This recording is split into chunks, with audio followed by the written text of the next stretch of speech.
ठीक है, तो ये एक्सरसाइज 1.1 क्लियर करते हैं। मैंने टाइप ऑफ रिलेशन आपको बता दिए थे, कितने तरीके के टाइप ऑफ रिलेशंस होते हैं प्रशांत?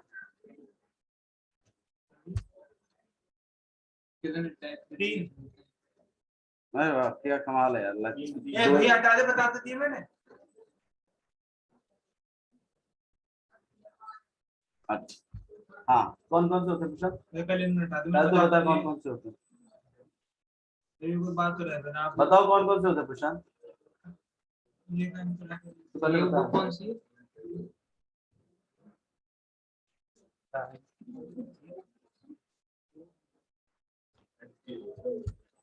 हाँ बोलो। एक तो भैया वाला होता है सिमेट्री वाला। सबसे पहला कौन सा होता है? सबसे पहला कौन सा होता है प्रश्न? जो पूछ रहा हूँ वो बताया कर दो बस। सबसे पहला कौन सा होता है विशाल? सबसे पहला टाइप ऑफ रिलेशन कौन सा है? अरे यार फिर सिमेट्री और फिर वो वाला यार। हाँ, दो में मैं उसके अकॉर्डिंग ऑर्डर पेयर के अकॉर्डिंग। और मेरे भैया ने बता तो दिए, ये गलत बात पूछिए आपने। भाई मैं तुम दोनों से बात नहीं कर रहा, जब मैं बात कर रहा था तब तुम दोनों बात नहीं कर रहे। हमसे नहीं करी सर। हाँ तो कोई बात नहीं। Type of relation according to the, अगर हम ऑर्डर पेयर्स के टाइप्स देखें तो तीन तरीके के हैं। पहला रिफ्लेक्सिव है। रिफ्लेक्सिव में क्या होता है आर्यन? उनके डबलेट्स एग्जिस्ट करने चाहिए, ठीक है। सिमेट्रिक में क्या होता है? उल्टे भी एग्जिस्ट करने चाहिए। और ट्रांसिटिव में सुन रहा हूँ, बोलता रह तू। नहीं, ए और बी आर के ए और बी आर को बिलोंग करेगा। और ए और बी और सी और सी भी आर को बिलोंग। हाँ, तो ए कॉमा सी भी बिलोंग करना चाहिए, तभी वो ट्रांसिटिव कहलाएगा। अब मुझे एक और बात बता दो। हाँ बोल भैया, तू बता। हाँ, एंटी सिमेट्रिक का मतलब है सिमेट्रिक नहीं होना। एंटी मीन्स होता है अगेंस्ट, सिमेट्रिक के अगेंस्ट। एंटी सिमेट्रिक का मतलब है सिमेट्रिक नहीं होगा, ठीक है। ओके, तो रिफ्लेक्सिव में डबलेट्स होते हैं, सिमेट्रिक में उल्टा होता है, और ट्रांसिटिव में ए और बी और सी अगर बिलोंग कर रहे हैं तो ए और सी भी बिलोंग करना चाहिए। आइए चलिए क्वेश्चन देखते हैं फटाफट। तो आपके पास रिलेशन क्या है? एक सेट है किसका? गलत। एलिमेंट्स का गलत। ऑर्डर पेयर्स का। किसका? बोलता रहा हूँ, रिकॉर्डिंग देगा, बहुत मन करेगा तुम्हारा, देखते जाओ उसका।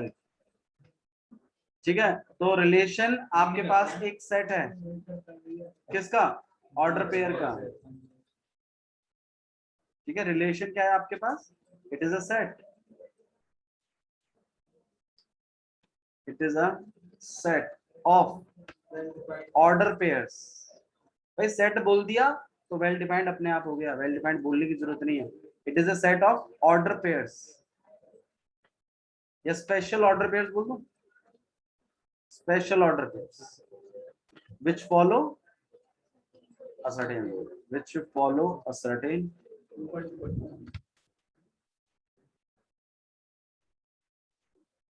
यकीन मानो तुम्हारा पेपर काफी नॉर्मल आएगा। हाँ काफी कुछ इसमें आपका इनवर्स कट गया, कंपोजिट फंक्शन कट गया, बाइनरी ऑपरेशन कट गया। सिर्फ 1.1 और 1.2 है बस, मतलब पूरा बेसिक पे है। मैंने सैम्पल पेपर्स भी देखे हैं, और आप मास्टरमाइंड जब करोगे तो आपको ऐसा लगने लगेगा आपको काफी कुछ आता है। सच बता रहा हूँ, कोई भी किताब उठा लो तुम, जो भी निकल रही है, अरिहंत की निकाल लो और अपनी मास्टरमाइंड निकाल लो, आपको ऐसा लगने लगेगा कि आपको कुछ कुछ आता है मैथ्स में। बट मैं इसलिए कह रहा हूँ जल्दी से जल्दी परचेज करिए और स्टार्ट करवाइए, वेस्ट मत करते हैं, ठीक है। ओके, तो आइए एनसीईआरटी देख लेते हैं। पहला क्वेश्चन ही देख लेते हैं। एक्सरसाइज 1.1 का पहला क्वेश्चन देखिए क्या लिखा हुआ है। Determine whether each of the relation is reflexive, symmetric and transitive. अच्छा, जो रिलेशन रिफ्लेक्सिव, सिमेट्रिक, ट्रांसिटिव होता है, ऐसा रिलेशन क्या कहलाता है? इक्विवेलेंट। सुनाई दे रहा है मैं क्या बोला? क्या बोला मैंने, क्या होता है? ऐसा रिलेशन जो रिफ्लेक्सिव भी हो, सिमेट्रिक भी हो और ट्रांजिटिव भी हो, ऐसे रिलेशन को कहा जाता है इक्विवेलेंस रिलेशन। ठीक है। अच्छा ये देखो, मैं यहाँ पर एक आपको लिख के दिखाता हूँ कि कैसे लिखा आएगा आपके पास question. Relation R in the set A equal to में 1 2 3 डॉट डॉट करते हुए 13 से 14। अच्छा बिना समझे हाँ मत कहिएगा, अगर कोई चीज समझ में नहीं आ रही है तो बिल्कुल हाँ मत कहना, ठीक है। अच्छा defined as R equal to में x comma y where as 3x minus y equal to में 0। देखो थोड़ा सा बेसिक इंट्रोडक्शन देखते हैं वापस से। सेट बताया था मैंने आपको, लेकिन लिखने के तरीके मैंने 11वीं क्लास में बताए थे, एक बार रिवाइज करा देते हैं वापस। दो तरीके से लिखते हैं सेटों को। पहला है रोस्टर फॉर्म। रोस्टर फॉर्म का एक और नाम भी है, क्या बताओ? दूसरा वाला बताओ भाई, इसका नाम बता दो। नहीं यार एक और नाम नहीं। टेबुलर फॉर्म किसका नाम है? हाँ बताओ बताओ। इन दोनों में से एक हुआ है। दोनों का नहीं, दोनों में से एक सेट बिल्डर का नाम है, टेबुलर फॉर्म भी तो।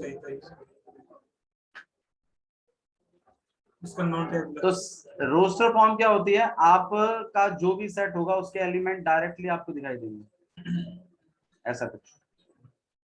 और सेट बिल्डर फॉर्म में क्या होता है, वो बताएगा।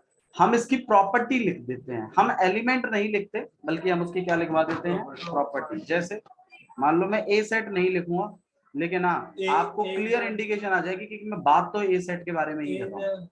सबसे पहले आप यहाँ पे एक अल्फाबेट लेते हो, नॉर्मली इसको आप कोई भी अल्फाबेट ले सकते हो, पर ज्यादातर लोग इसमें एक्स ले लेते हैं, वाई भी ले सकते हो, जेड ले सकते हो, कुछ भी ले सकते हो, ठीक है, नंबर ए ले सकते हो। लेकिन ये अल्फाबेट की खासियत ये होगी कि ये इन सारे एलिमेंट्स को रिप्रेजेंट करेगा, 1 2 3 4 इन सबको रिप्रेजेंट कर देगा आपका ये एक्स अकेला ही। हाँ मतलब हर एलिमेंट को करेगा यार। अब मैं यहाँ पर x के एलिमेंट नहीं लिखूंगा, बल्कि x के बारे में बताऊंगा कि x मेरा जो है वो नेचुरल नंबर से बिलोंग करता है और x की वैल्यू लेस देन 5 भी है, लेस देन इक्वल टू 4 भी लिख सकते हैं। अब बताओ इससे इंफॉर्मेशन से क्या आपको इसके बारे में नहीं मिल रहा हिसाब किताब? बिल्कुल मिल रहा, जबकि मैंने लिखा नहीं है उसको, लेकिन फिर भी उसके बारे में बात हो रही है। तो दो तरीके की फॉर्म होती है लिखने की, एक होती है सेट बिल्डर फॉर्म, दूसरी होती है रोस्टर फॉर्म। रोस्टर फॉर्म में क्या होता है, नंबर लिख देते हैं डायरेक्ट, और सेट बिल्डर में क्या होता है, पहेली की तरह। हाँ एक पहेली की तरह उसके बारे में बात, उसका डिस्क्रिप्शन दे देते हैं, उसके बारे में बात तो नहीं करते बट हाँ उसका क्या दे देते हैं, डिस्क्रिप्शन। ठीक है, समझ में आ रहा है? अच्छा जी यहाँ पे आ जाते हैं वापस से। अब मुझे देखो यहाँ पे देखो क्या लिखा हुआ है, एक रिलेशन है R in the set A, किस पे डिफाइंड है वो, ए पर। अब रिलेशन के लिए दो सेट चाहिए ना, एक डोमेन वाला और एक कोडोमेन वाला। अब यहाँ पर तो एक ही सेट के बारे में बात हो रही है भैया। देखो अगर एक ही सेट के बारे में बात हो रही है ना, तो आप समझिए कि डोमेन में भी वही सेट है और कोडोमेन में भी वही सेट। क्लियर? तो आइए फटाफट इस सेट को बना देते हैं हम लोग।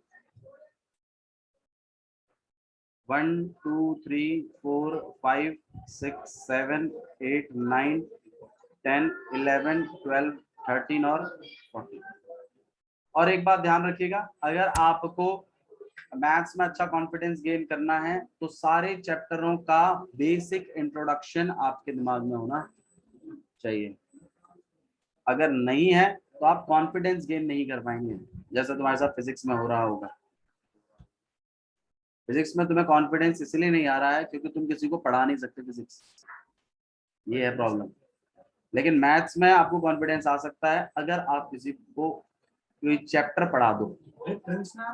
जैसे रिलेशन एंड फंक्शन है, आप इस चैप्टर, मैंने इसके बारे में तुम्हें बता चुका हूँ, 3-4 बार लेक्चर देखो, किसी को पकड़ो और उसको बता दो। और आपकी डीप मेमोरी में चला जाएगा, चाहे उसकी टेम्पररी मेमोरी में ही जाए।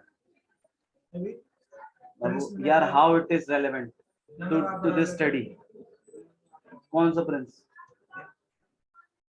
नहीं, ठीक है, समझ में आ रहा है। आपस में डिस्कशन करने से, खुद पढ़ने से आप बोर हो जाओगे। किसी एक को पकड़िए और पढ़ा दो, ठीक है। मैं सच कह रहा हूँ, तुम जैसे जैसे पढ़ाते चले जाओगे ना, तुम्हें अपने आप ऐसा लगने लगेगा यार अब हम लीड कर रहे हैं क्वेश्चंस को, ठीक है। तो प्लीज थोड़ा सा आपस में बात करें, और या तो 3 बच्चे मिलकर डिस्कशन कर दो, लेकिन डिस्कशन ऐसा कि अगर कोई कुछ समझा रहा है तो तुम उसको कॉन्ट्राडिक्ट कर पाओ, ठीक है। मतलब अगर कहीं गलत बोल गया वो तो तुम उसको रोक दो, ऐसा, ठीक है। हाँ बिल्कुल, मैं भी तो कह रहा हूँ, आप लोग ग्रुप स्टडी करिए प्लीज, थोड़ा फोकस बनाओ इस पर। ओके, तो यहाँ 1 2 3 4 5 6 7 8 9 10 11 12 और 13 और मैंने बताया था एक ही सेट अगर इंट्रोड्यूस है तो डोमेन में भी उसे लिख देते हैं, कोडोमेन में भी उसे लिख देते हैं। अब यहाँ देखो आर को डिफाइन किया गया है। अब मुझे ये बताओ, ये रोस्टर फॉर्म में है कि कार्टेशियन रोस्टर फॉर्म में है या सेट बिल्डर फॉर्म में है? सेट, क्योंकि अगर ये रोस्टर फॉर्म में होता तो नंबर नहीं लिखे होते, क्या लिखे होते? ऑर्डर पेयर लिखे होते हैं, क्योंकि रिलेशन में एलिमेंट्स नहीं होते हैं, ऑर्डर पेयर्स होते हैं। Relation is a set of order pairs. तो मतलब अगर होता तो कुछ ऐसा मामला होता, या तो 1 3 और 4 5 ऐसे करके, मतलब ऑर्डर पेयर लिखे हो तो फिर ऐसा बन दो। अगर रोस्टर फॉर्म में होता तो ये सेट बिल्डर फॉर्म में है, तो ऑब्वियस सी बात है यहाँ पे ये जो एक्स जो है, आप मुझे बताइए ये कौन से वाले सेट के एलिमेंटों को रिप्रेजेंट कर रहा है? इस वाले सेट। और बी और वाई जो है वो किसको रिप्रेजेंट कर रहा है? इस वाले। और यहाँ बाजू में कोलन लिख के ये बात लिखी गई है, ये क्या है? ये वो रूल है जिसके तहत ये दोनों सेट आपस में कनेक्ट होंगे। तो रूल को हम थोड़ा सा लिख देते हैं साइड में, 3x minus y equal to, अच्छे से इसको लिख देता हूं मैं। वैसे हम नॉर्मली हम बोलते भाई हमें तो पता ही नहीं चल रहा रूल कैसे कैसे है। भाई रूल में आप क्या करते हो, आप x की वैल्यू डालते हो और y चाहते हो, तो y को अकेला करो ना फिर। अच्छे से लिख दीजिए, y इक्वल टू में कितना हो जाएगा? 3x। और आप इसमें जैसे ही x की वैल्यू डालोगे आपको ऑटोमेटिकली किसकी वैल्यू मिल जाएगी? y की, ठीक है। तो मैं यहाँ पर अगर x1 डालता हूँ तो y कितना हो जाएगा? तो मेरा 1 किससे कनेक्ट हो जाएगा? लॉजिक समझ में आ रहा है? अब 2 डालेंगे तो 6, 3 से डालेंगे तो 9। अच्छा, अगर मैं इनका कार्टेशियन प्रोडक्ट लिखूं तो कौन कौन से ऑर्डर पेयर आएंगे? 1 1 1 2 1 3 1 4 1 5 1 6 1 14 तक, फिर 2 1 2 2 2 3 2 4 5 14 तक, 3 1 3 2 3 सारे 14। तो कार्टेशियन प्रोडक्ट में बहुत आएंगे। और टोटल कितने होंगे वो? Na इंटू में Nb, नंबर ऑफ एलिमेंट कैसे पता लगा देते कार्टेशियन में? तो यहाँ 14 है, यहाँ 14 है, 14 का स्क्वायर बहुत हो गया, बोला बहुत है भैया बता।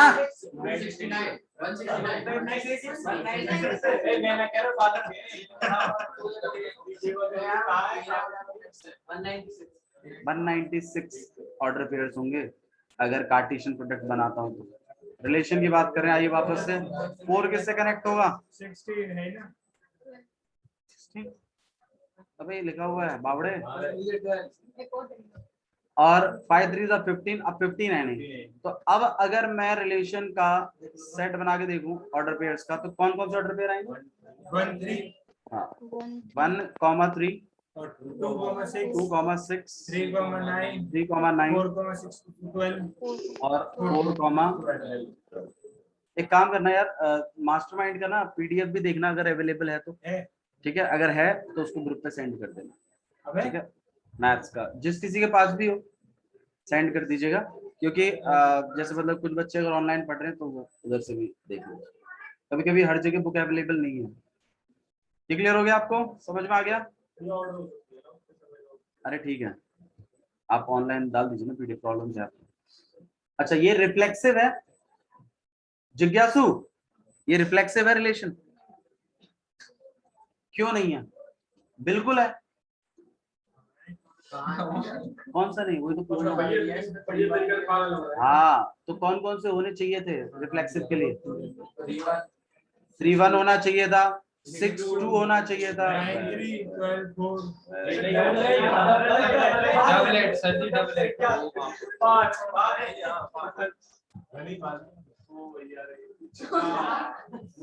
मेरे क्यों? बता ना, रिफ्लेक्सिव के लिए कौन कौन से होने चाहिए? बता रहा हूँ। बताओ। शांति। भाई मेरे ने तो काटा। हो गया बाबू आपका ऐसा। कौन कौन से होने चाहिए थे भाई? सचिन, यार तेरा नाम सचिन नहीं है यार।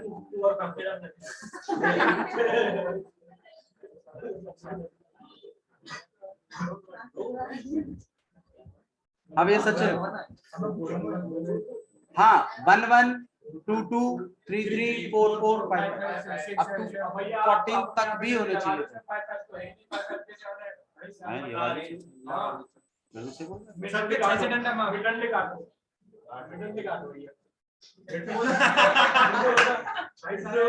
अब सुनो, अब सुनो, इसीलिए होना चाहिए था क्योंकि मैंने कहा था एवरी एलिमेंट ऑफ ए का डबलेट प्रेजेंट होना चाहिए उसमें रिलेशन में। इसमें है नहीं, लेकिन इसका मतलब ये नहीं है कि प्रेजेंट नहीं होना चाहिए था। भैया नहीं है तभी तो रिफ्लेक्सिव रुका है। 1-1, 2-2, 3-3, 4-4 तुझे बोलना चाहिए था मेरे डंडे बढ़ाओ, 2 और बढ़ाओ। इस बार 2 और बढ़ा। वेरी गुड, ठीक है, समझ में आ रहा है? तो यहाँ एक्चुअल एलिमेंट्स अगर मैं बताऊं आपको ऑर्डर पे, रिफ्लेक्सिव होने के लिए कौन कौन से होने चाहिए थे? 1-1 होना चाहिए था, सबके डबलेट्स प्रेजेंट होने चाहिए थे, सबके A to Z, तभी ये रिफ्लेक्सिव होगा। अगर सिर्फ इतने ही प्रेजेंट है तो भी रिफ्लेक्सिव नहीं है, फिर 14 के 14 तक होने चाहिए। आ रहा है समझ में? तो क्या ये रिफ्लेक्सिव है? नहीं है, ये रिफ्लेक्सिव नहीं है। अच्छा, अब सिमेट्रिक की ओर बात कर लेते हैं। अज्जू, सिमेट्रिक में क्या होता है बच्चे? तो मतलब ऐसे मतलब घुमा के तो उनके डबल क्या कहते हैं उसको, उल्टा प्रेजेंट होना चाहिए। हाँ, okay. तो 1-3 का उल्टा प्रेजेंट है इसमें? नहीं है। तो अगर एक भी एलिमेंट के लिए नहीं है तो सिमेट्रिक नहीं। तो क्या ये सिमेट्रिक है? नहीं। क्यों नहीं है? क्योंकि इसमें 1-3 प्रेजेंट है लेकिन 3-1 प्रेजेंट नहीं है। Correct explanation. 2-6 प्रेजेंट है लेकिन 6-2 प्रेजेंट नहीं है। 3-9 प्रेजेंट है, 9-3 प्रेजेंट नहीं। समझ में आए बात? तो ये आपका सिमेट्रिक नहीं है, ट्रांजिटिव है। क्यों नहीं है? हाँ भाई, ए बी है और बी सी है और ए सी नहीं है, इसमें 1-9 नहीं है। अगर इफ वाली कंडीशन ही रुक गई, मान लो 1, मान लो इसमें ये होता ही नहीं, मान लो तो 1-3 है, 3-9, 3 से शुरू होने वाला नहीं है, 2-6 है लेकिन 6 से शुरू होने वाला कुछ नहीं, 4-12 है लेकिन 12 से शुरू होने वाला कुछ नहीं। तो इफ वाली कंडीशन ही नहीं हो रही। अगर इफ वाली नहीं हो रही तो भी ट्रांजिटिव है। समझ में आ रहा है? ट्रांजिटिव कब नहीं है उस पर गौर करिए आप। अगर ए बी है, बी सी है और ए सी नहीं है तो ट्रांजिटिव नहीं होगा। ठीक है, तो इस वाले केस में आपके पास 1-3 है, 3-9 है लेकिन 1-9 प्रेजेंट नहीं है, तो इसलिए ये ट्रांजिटिव भी नहीं। लॉजिक समझ में आ रहा है? हाँ, अगर 1-9 और होता, 1-9 अगर होता तो इस वाले के लिए ध्यान दो, 1-3 ट्रांजिटिव होने से मना नहीं कर रहा है, सिर्फ ये हुआ है। फिर 2-6 को चेक करते, फिर ऐसे 3-9 को चेक करते, फिर ऐसे 4-12 को 3-9 नहीं होता तो ट्रांजिटिव होता है। अगर यहाँ पे 3-9 नहीं होता तो भी ट्रांजिटिव होता भैया एक चीज बताओ, जब हमने चेक कर लिया ना। ऐसा नहीं है। तो भैया और सवरे में तू चेक करेंगे क्यों? सिमेट्रिक के लिए क्या करते थे ये तुम? तो बेटा अरे सिमेट्रिक के लिए क्या करते थे तुम? अच्छा, तुमने अगर एक घोषित कर दिया कि नहीं है तो फिर नहीं है। अगर है तो सबके लिए होना चाहिए, और अगर नहीं है तो अगर एक भी ऐसा केस मिल गया ना जिसमें नहीं है तो फिर वो ट्रांजिटिव नहीं है। जैसे सिमेट्रिक में अगर तुमने इसका चेक कर लिया भाई उल्टा है, बता रहे हैं, मान लीजिए 1-3 है आपके पास, तो सिमेट्रिक के लिए क्या करते थे तुम? 3-1 भी चेक करते थे। मान लो इसमें है 3-1, तो ये तो नहीं मना कर रहा सिमेट्रिक होने से, इसको फिर चेक करोगे ना, तो ऐसे ट्रांजिटिव में पहला वाला जाने के बाद फिर दूसरे से भी चेक करोगे, फिर तीसरे से भी, और अगर मल्टीपल केसेस बन रहे हैं ना, जैसे 1-3 है, 3-4 भी है और 3-7 भी है, तो 3-4 वाला केस जाके भी करोगे और 3-7 वाला केस भी जाके करेंगे। 2-6 वाले की जब वो दूसरा वाले BC नहीं है तो हम भाई BC अगर नहीं है तो इफ वाली कंडीशन ही ट्रू नहीं हो रही ना, उस पे भी ट्रांजिटिव हो तो जाएगा। ट्रांजिटिव हो जाएगा है। हाँ ए बी अगर प्रेजेंट है और BC अगर प्रेजेंट नहीं है ना, तो भी ट्रांजिटिव है। कब नहीं है उस पर गौर करिए, ए बी है, BC है और AC नहीं है तो ट्रांजिटिव रुकेगा, वरना हमेशा ट्रांजिटिव होगा। AB को सेकंड एलिमेंट और BC को फर्स्ट एलिमेंट बराबर है। ठीक है, समझ में आया आप लोग को? तो अब आप ही बता दीजिए इस केस में ट्रांजिटिव है या नहीं है।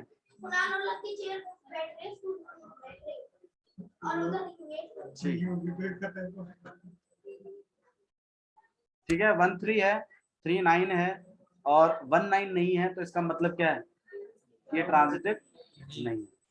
आया समझ में प्रशांत? ठीक है, अच्छा जी नेक्स्ट देख लेते हैं। क्वेश्चन नंबर 2 देखिए क्या लिखा हुआ है किसी का। रिलेशन, देखो प्लीज इसको थोड़ा सा पढ़ना सीखिए। Relation R in the set n of natural number defined as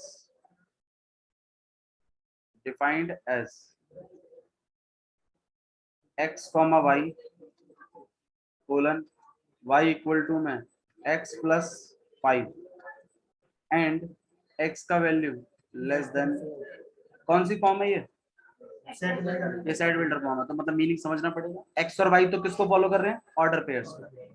अच्छा रिलेशन किस पे डिफाइंड है, नेचुरल नंबर्स पर। नेचुरल नंबर कहां से कहां तक होते हैं,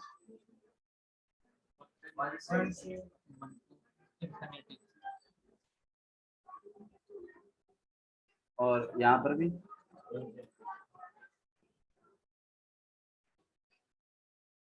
क्लियर। आइए रिलेशन सेटअप करते हैं। हाँ जी, रिलेशन क्या कह रहा है कि एक तो x की वैल्यू 4 से छोटी होनी चाहिए, मैं देख लो लास्ट में लिखा हुआ है, और y बराबर होगा x plus 5 के। तो अगर x की वैल्यू यहां से पिक करनी है और y की वैल्यू यहां से पिक करनी है, राइट। तो अगर x की वैल्यू 1 डालता हूं तो y कितना हो जाएगा 6, तो 1 कैसे कनेक्ट होगा, x is less than 4। हाँ तो x लेस देन 4 ही तो है, y है less than greater than 4। y के बारे में कोई कंडीशन थोड़ी लगाई उसने, तो x के बारे में लगाई है बस खाली। अब x की वैल्यू अगर 2 है तो ये 7, और अगर x की वैल्यू 3 है 4 है तो कितना हो जाएगा, नहीं आएगा। भाई हाँ कह रहे थे। मैंने हाँ कुछ कही ना सर जी, मैंने चल रहा है। आप कहे थे ये आनंद को तीन अच्छी बना जरूर बड़ा। आपने कहा था अगर यहाँ पे 4 होगा तो क्या आएगा, अगर होगा तो 4 कहाँ है, 4 आपने से लेस पूछा देन आएगा, है। आपने पूछा आएगा, आप लोग हाँ अगर आएगा तो मैं चल रहा कहा था था। फिर तो 9 आएगा। हाँ भाई बताओ इसमें अब कौन कौन सा ऑर्डर पे मिलेगा इसमें। मेरे से पूछा हाँ 1,6 2,7 और 3,8। 1,6 2,7 और 3,8। अब आप बताइए प्रशांत, क्या ये रिफ्लेक्सिव है, नहीं क्यों, भैया यहाँ की वो ऐसे वो 1 1 2 2 क्या कहते हो ना, डबल क्या कहते हो ना, 1 1 2 2 3 3। अच्छा चलो मुझे एक बात बताओ, अगर मैं यहाँ लिख दूं 1 1, मैं जिससे पूछूंगा वही बताएगा, बाकी सब चांद बैठ रहे हैं ना, 2 2 और 3 3। आर्यन क्या अब ये डबलेट है, मतलब सॉरी अब क्या ये रिफ्लेक्सिव है, क्यों, अब तो है डबलेट। हाँ सबके एलिमेंट होने चाहिए, बेशक वो 3 की इमेज बन रही है वो एक अलग बात है, लेकिन सबके डबलेट प्रेजेंट होने चाहिए। 1 1 2 2 3 3 4 4 5 5 6 6 7। समझ में आया आपको? तो क्या ये रिफ्लेक्सिव है, नहीं है। अच्छा सिमेट्रिक है आर्यन, सुनाई देता क्या तेरे को मैं, क्यों नहीं है, बाद वो चाहिए सूत्र से 1 2 है 2 1 भी चाहिए तो 1 6 है, वहां पर 1 6 6 1 थोड़ी पर अच्छा हाँ 1 6 है लेकिन 6 1 प्रेजेंट नहीं है, तो सिमेट्रिक है। क्या कह रहे हो